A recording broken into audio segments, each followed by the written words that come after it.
Hello everyone. Nag-walking me. Karon pa mi nagabalik ng walking. Kay permanente mang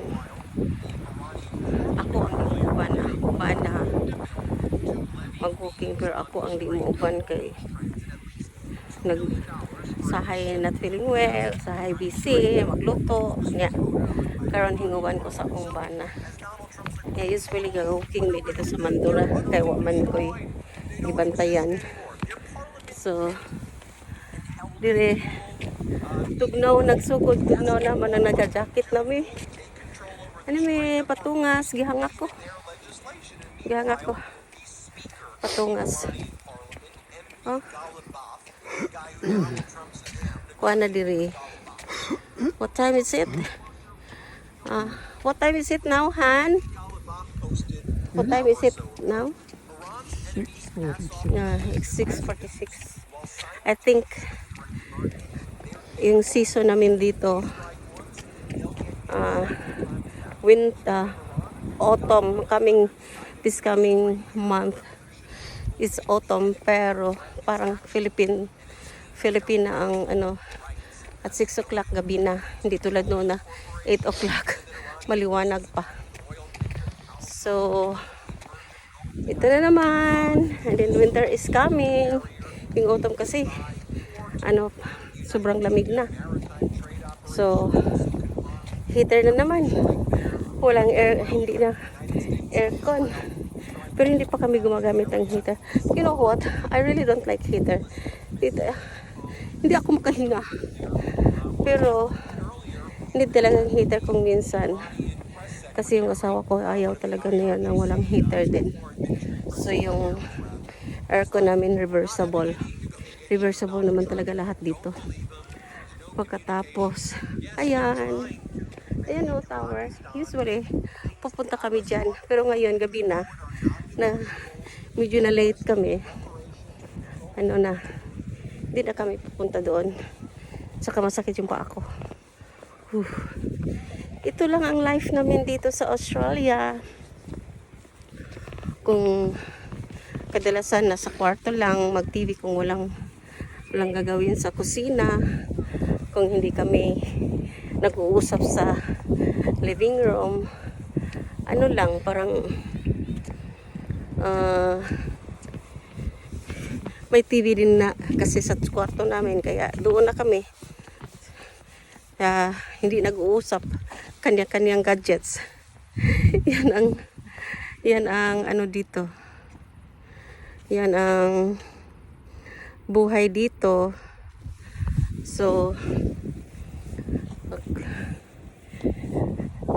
nag-usap kami ng kapatid, older sister ko, kanina umaga tumawag siya kasi na-feel niya na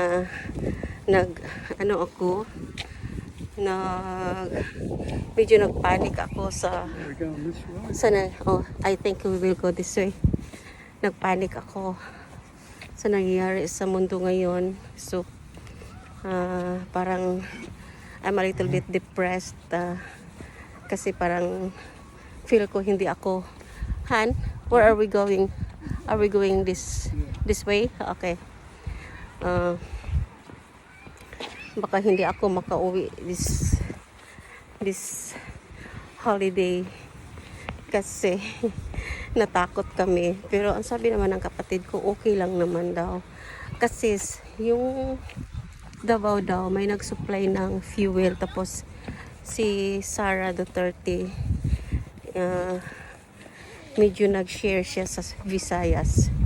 So ano nangyari sa Luzon kung ganun ang mangyari? Kasi nabasa din namin yung fuel from Russia, it is direct to Davao. What's his name? Saraskay, parang ganyan. So sabi ng kapatid ko, okay lang naman daw sa Visayas kasi Visayas naman kami. Kaya yung Tagalog ko hindi fluent. Pagkatapos sabi niya hindi daw ako mag-worry. Hindi daw ako mag-worry kasi okay lang naman daw. Fuel lang daw ang nag-high price doon. Yung mga pagkain, especially bigas, hindi naman daw. So far, hindi pa daw. So, ang sabi hanggang June, nakita ko naman yan sa news, hanggang June, medyo okay pa yung fuel. Pero, ano lang ako kasi, di ba nag-declare na ng state of energy emergency si President Marcos. Tapos, nakita din namin local flights, ang daming canceled. Kaya, naano kami, yung ano naman namin, yung airline naman namin is international airline. Pero, syempre, of course, maglaland yan sa Cebu or sa Manila. So, how can we get to our province if the local flights are canceled? Parang ganun. So, ayun. Ina-assure naman ng kapatid ko na okay. Kasi sabi ko, dapat makauwi ako ngayon.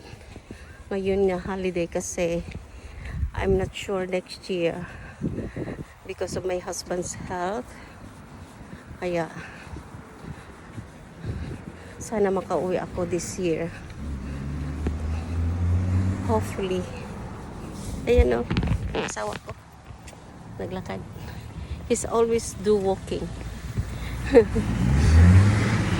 Sandali lang, hindi tulad noon ng 1 hour straight, dire-diretso, 1 hour and a half, dire-diretso, 12 kilometers ang lalakarin namin back and forth, 6 by 6 ang ganyan.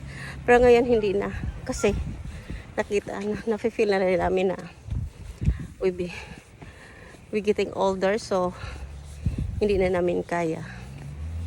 So ayan, ito na lang. Magpipray lang ako na sana mabless kami na makauwi kami na very fine yung holiday namin this year. Okay. You know, ang bango. Naglakad kami doon. What is that? We are not getting lost in here. No. You're already familiar with here? Yeah. Okay. With this way because before